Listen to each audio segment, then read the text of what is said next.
இன்னைக்கு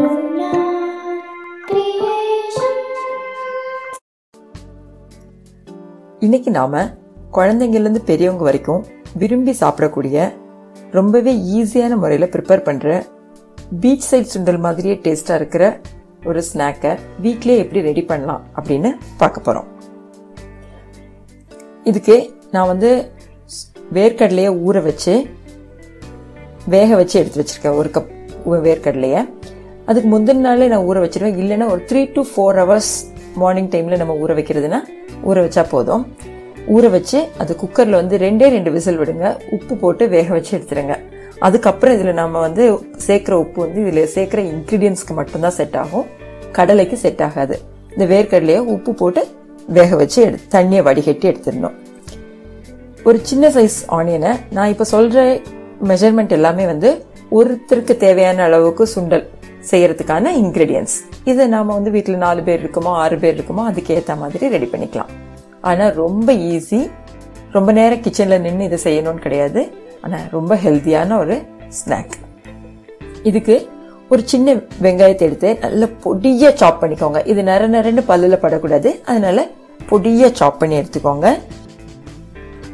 தக்காளி, ஒரு சின்ன சைஸ் தக்காளியை அதையும் நல்ல சின்னதாகவே கட் பண்ணி எடுத்துக்கோங்க. அப்படி இல்லைன்னா பெரிய சைஸ் தக்காளியாக இருந்ததுன்னா ஹாஃப் தக்காளி போதும்.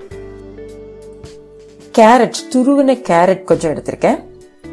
இது கூட ஒரு பாதி லெமன் ஸ்குவீஸ் பண்ணி அந்த லெமன் ஜூஸ் எடுத்திருக்கேன். 2 டேபிள் ஸ்பூன் கொத்தமல்லி தழை ஃப்ரெஷ்ஷாக இருந்ததுன்னா நல்ல வாசனையாக இருக்கும், சாப்பிட்றப்ப ரொம்ப ஒரு டேஸ்ட் வரும். அது 2 டேபிள் ஸ்பூன் எடுத்திருக்கேன். பெப்பர், பிளாக் பெப்பராக இருந்தாலும் சரி இல்லை ஒயிட் பெப்பர் பவுடராக இருந்தாலும் சரி, அது ஒரு ஹாஃப் டீஸ்பூன் ஒரு பவுலுக்காக. தேவையான அளவுக்கு உப்பு, நம்ம ஏற்கனவே கடலையில் உப்பு போட்டு வேக வச்சாச்சு. இது இந்த வெங்காயம் தக்காளி கேரட்டுக்காக. இது எல்லாத்தையும் சேர்த்து எல்லா இன்க்ரீடியன்ஸையும் நம்ம வேர்க்கடலையோட சேர்த்து எடுத்து மிக்ஸ் பண்ணி ஒரு பவுலில் ஸ்பூன் போட்டு கொடுத்தோன்னா அவ்வளோ அருமையாக இருக்கும். குழந்தைங்க நல்லா விரும்பி சாப்பிடுவாங்க, வயிற்றுக்கு எந்த பிரச்சனையும் பண்ணாது. வாரத்தில் 2 நாள் இந்த ஸ்நாக்கை நாம் தாராளமாக செஞ்சு குழந்தைங்களுக்கு கொடுக்கலாம்.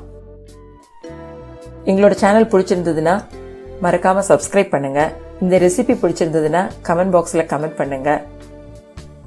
கூடவே இருக்கிற பெல் ஐக்கானையும் ப்ரெஸ் பண்ணுங்கள். அப்போ தான் நாங்கள் போடுற வீடியோஸ் நீங்கள் மிஸ் பண்ணாமல் பார்க்க முடியும். தேங்க்யூ.